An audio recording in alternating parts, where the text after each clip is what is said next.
So, how to make a game like Grow a Garden on Roblox? Well, the centerpiece of it is likely its Restocking shop system, so let's start with that. So I already built, or rather copied over this nice little map. You know, I said copied over because I will be using the same one from my premium package here.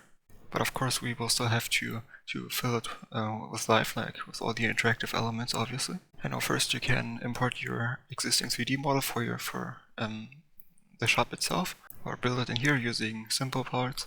I personally prefer to go into the toolbox and use one from here. Let's say 3D assets, and then shop. And this one here by BDoc is actually the one I prefer using the most. So let's place it somewhere here and see if there are any parts we need to anchor, like in case it falls apart. Doesn't seem so.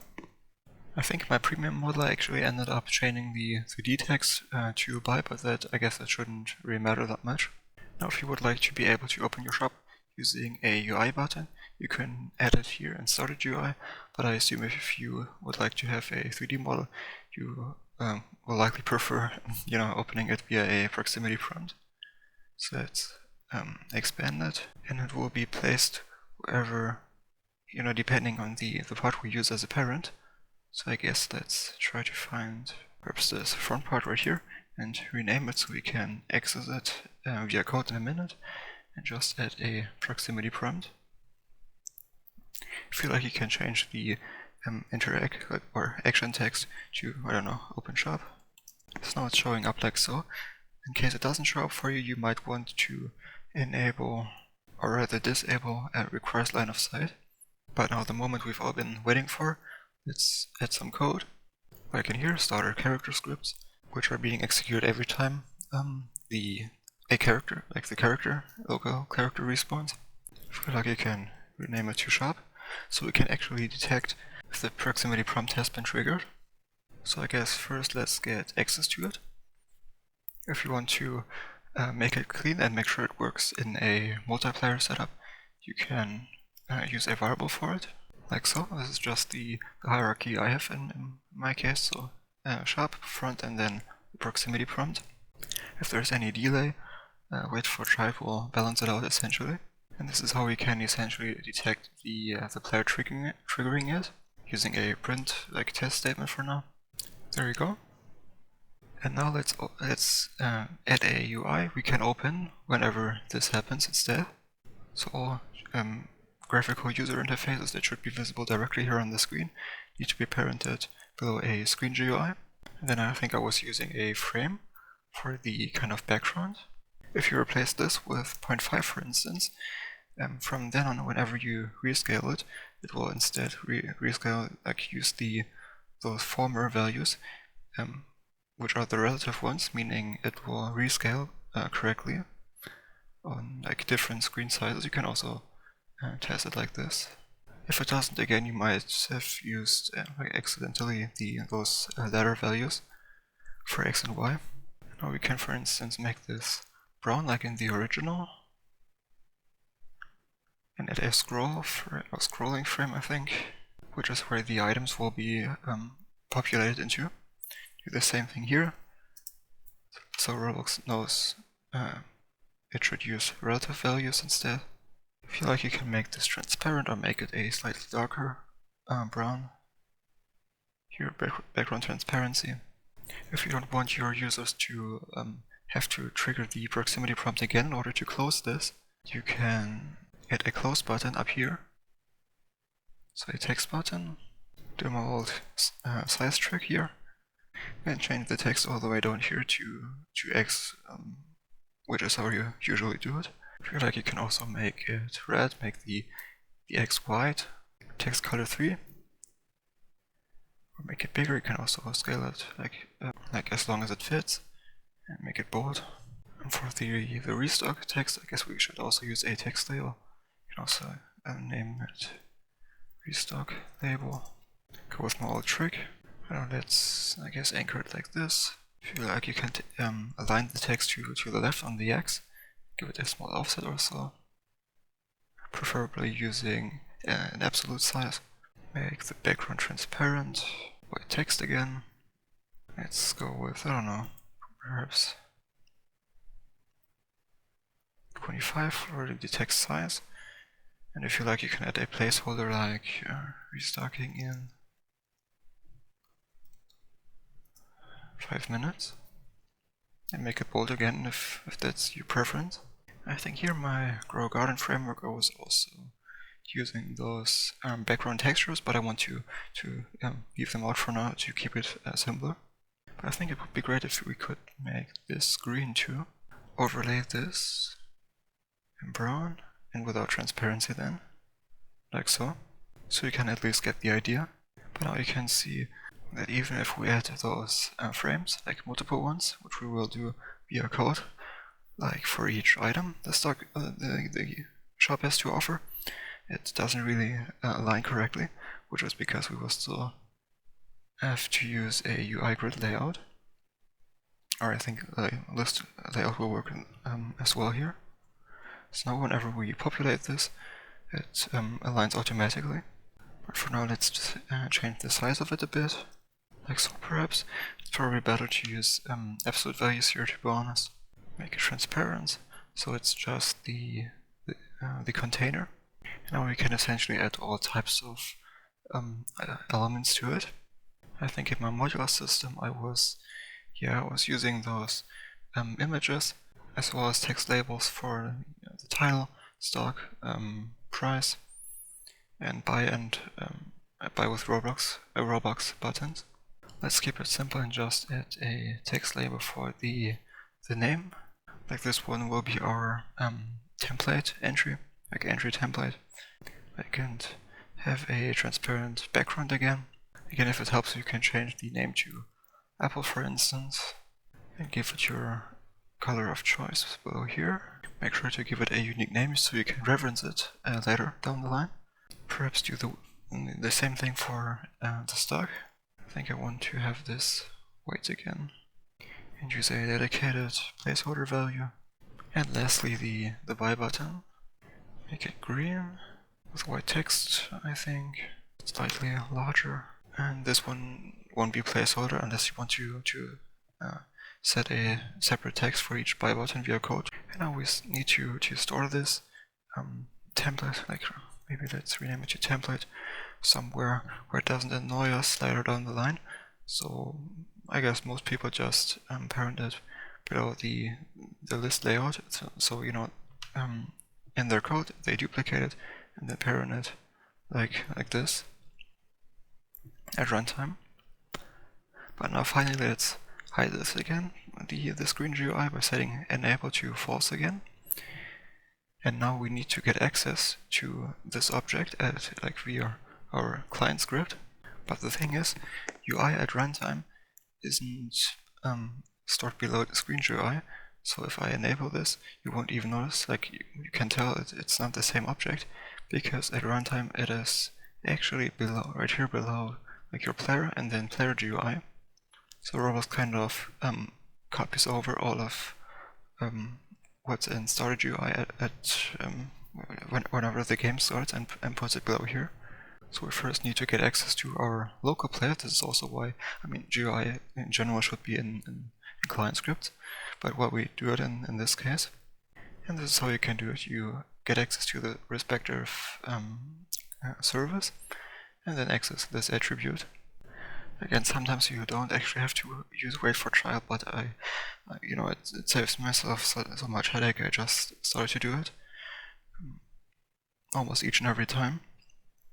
So get access to player GUI, which I was just showing you, and then get access to the shop GUI and make sure it actually has the same name. And then whenever we trigger the proximity prompt, we set enabled back to true. The very same thing we can do here via Studio. There you have it. And by the way, this weird offset, like pushing your screen GUIs down ever so slightly, you can disable here. They call it save screen and sets because of their built-in UI, so it doesn't overlap. Now it's gone essentially. Now it looks like the way we intended. So next, let's connect this close button. So from the shop GUI, access the shop frame, make sure it has the right name, and then access the close button. Same here. And then we listen to the click event and connect this function to it. We define inline, make setting enabled back to false. But I would actually suggest changing this to activated, I think it's called, so it works on mobile as well. Like this. Now let's continue with the actual Restock.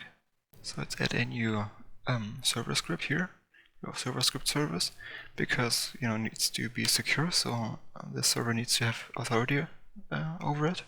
And let's say for testing we want to restock it every, I don't know, 10 seconds. And this is how you can do it, but make sure not to put any code below here, unless you want to encapsulate it like this, because then it runs in parallel.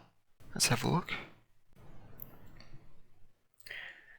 And of course we want to have it restock at the very start as well, which we will be taking care of in a second. My premium model and also the Grow Garden framework also save this persistently, so whenever the server restarts, the timer is sitting at the same time, and it also supports multiple shops, but I want to keep this one simple, so I won't be using data store here. Let's create a dedicated function for restock, so we can call it at the very start, and then every 10 seconds, or 5 minutes, so 5 times 60.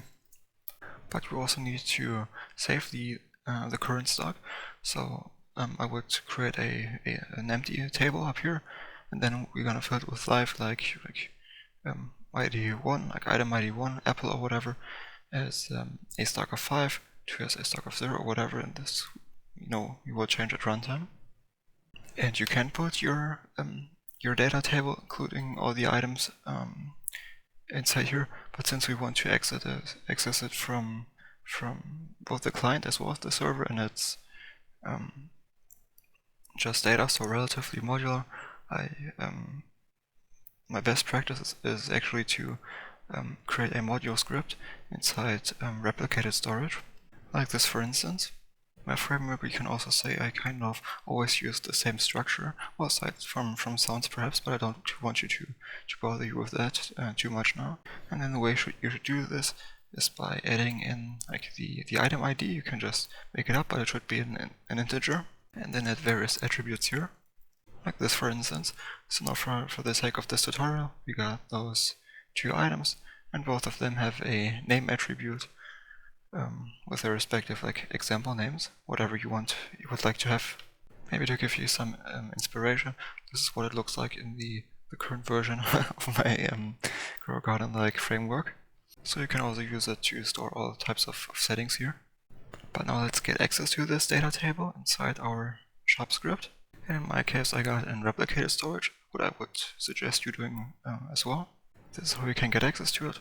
First get access to replicated storage, and then require is the keyword we want to use here, the items table. And this is how we could tackle this, for instance, for each entry in here. Like this assumes it starts with 1 and 2 and so on.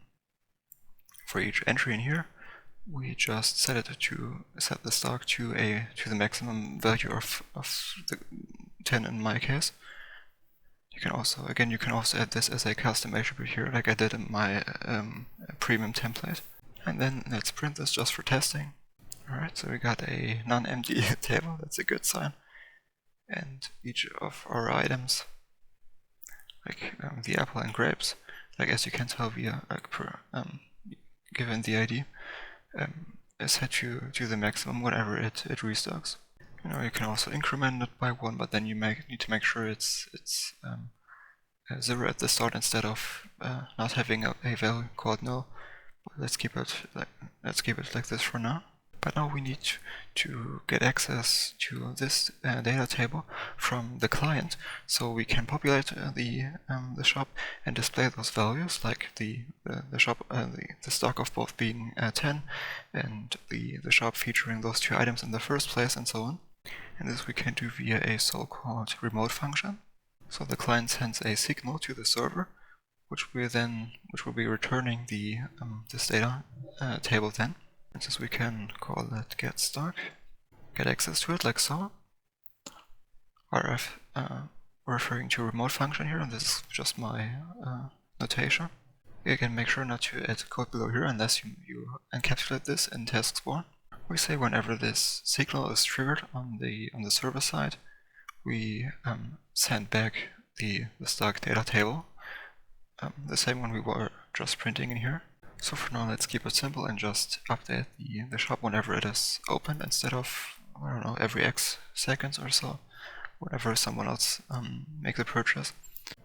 We need to get access to this remote function again, so replicated storage and then this get stock remote function, trigger it on the client end and save the result here.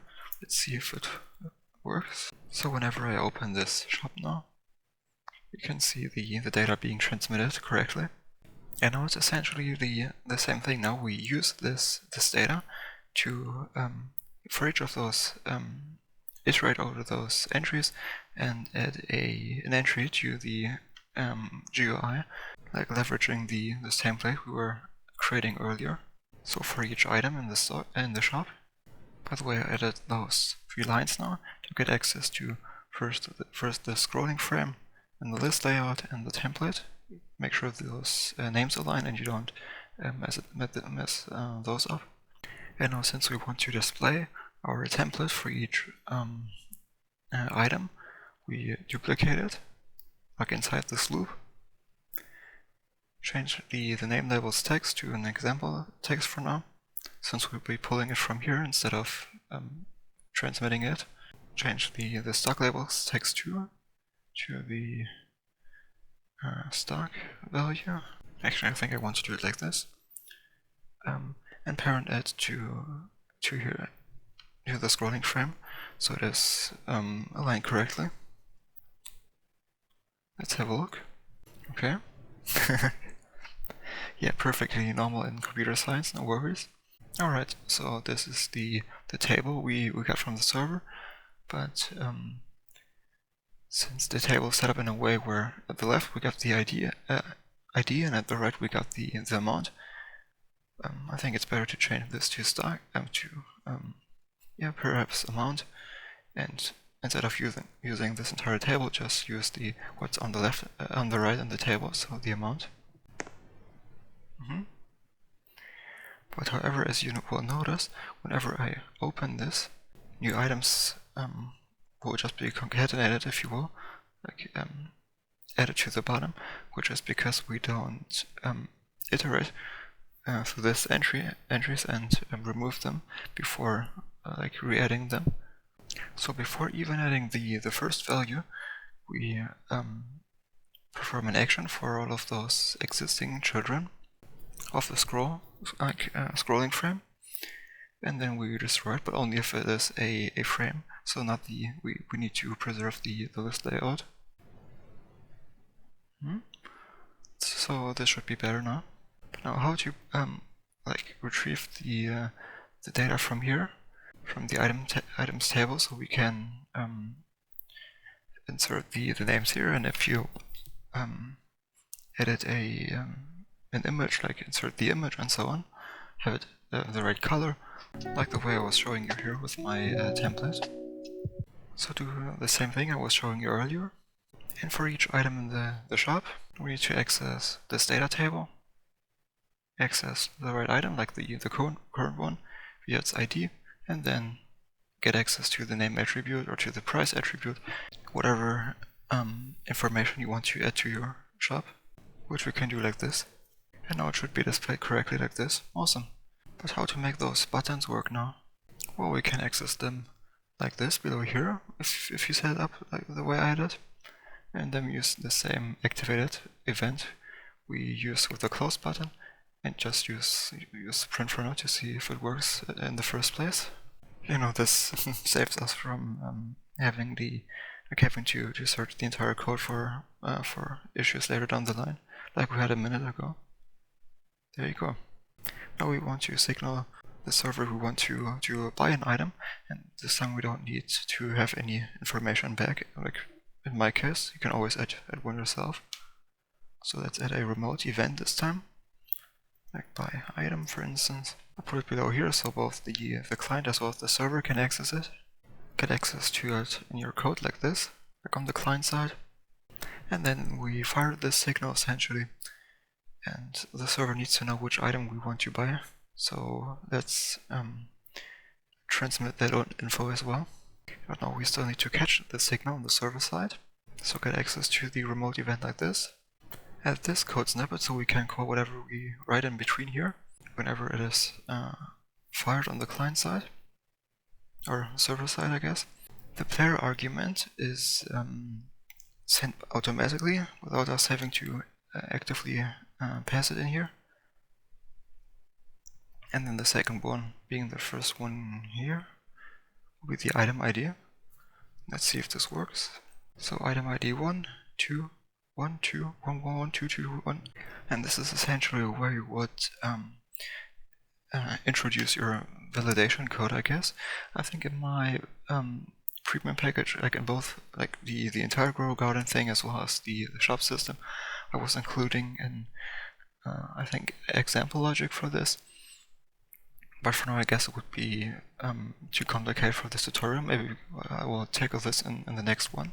So for now, let's just assume we run a charity and any player can just, I don't know, purchase however much they like. But if you combine this with your persistently saved, I hope like currency or player data script, you would probably write something along the lines of, you know, get the save data, check if the currency suffices, like if cash is at most at least item price, then you know, decrement it, update the save data and so on.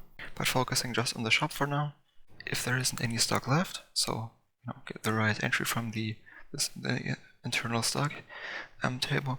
If it is 0 or even less, which shouldn't be the case, but you know, just in case, then we cancel, like we don't grant the purchase.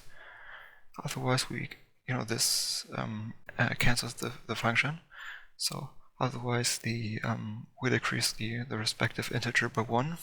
This is usually also where you want to trigger a update GUI, a remote event, so you have this direct feedback. So instead of having to reopen the shop, the user gets this direct feedback of the number decreasing.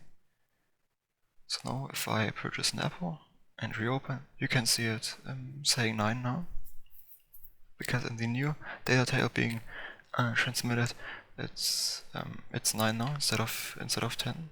But what I think will be more important now, even for you, is updating this restock timer, and there's a bunch of ways to do that, but I want to show you one I particularly like. So there are those I think let's go with an int value here. Objects that can store a value, like for instance the next restock time. Every time we change its value, it will be as long as it's in replicate storage, it will be replicate to the client, and we can even like introduce something like whenever this value changes, we use it inside our loop, updating the timer on the local end every second. For instance, let's call this next restock, and now it's essentially the same spiel as always. We need to get access to it and replicate storage. Make sure to use the correct name, and every time we restock, in our case, if you want to use 5 seconds, we set the value, like this attribute. We can't do it like this, otherwise we would attempt to change this like the object reference itself. We change it to the current time. You can also go with tick and at 5 minutes, so 5 times 60. And the beautiful thing is, it is replicated like to all clients automatically. Let's have a look. Since we can also review it or inspect it inside the Explorer/Properties window. And there it says, whatever high integer now, because I think they use the amount of seconds since, I don't know, January 1st, 1990 or so, and plus 300 in our case. We also want to get access to this data holder on the client end, add another loop. If you don't do this in parallel, like the way I'm doing now, you need to make sure not to add any code below this. And this one will update every second. So first let's calculate the seconds remaining until the next restock, like so. This is just a very short way of making sure it can't go below 0, because I don't know, if it takes 60 seconds, 60 will be the maximum of those two values, and if it is for whatever reason -2 because there is a, I don't know, synchronizing issue or whatever, 0 will be the maximum value of those two. So let's check this out now. There we go. I always have, you know, some sort of my own code snippets ready to use, and this one I think is particularly useful. Let's put it up here, for instance. Not sure if it's worth going over this, to be honest, but I guess if you're interested, this one takes the amount of whole minutes. So for instance, we can fit 64 times into this, so it will be, I don't know, 4.8, and since we use 4, it will be clamped to 4, and then we get the remainder, like back in elementary school, the remainder 46 or 50 seconds, and then we put it into a string, like whatever number, colon whatever number, and we only want to, like, we want to force it to have 2 digits. So yeah, very short notation for this. Alright, we still need to get access to the text label, like this, or whatever name you used here. And then like this, use this function I was explaining I don't know, half a minute ago, and change the timer labels text. Oh, but as you can see, I forgot to have this prefix text. Like, I think we were having next restock in or something. And this you can do like so. Like have this prefix and then concatenate the two using the 2 dot operator. This should be better now. Not the prettiest one for sure, I have to admit, but I guess it should prove the point. And the rest is just, you know, polish, as they say. First make it work, then make it pretty. Next time we will be having a look at how to assign player plots like this, and, you know, plant all sorts of fruits and harvest them. I will also be adding like both links to the shop system, like as a modular piece, as well as this entire framework for you in the description. But for now, feel free to let me know if you have like any issues in the comments, and I see you in a minute.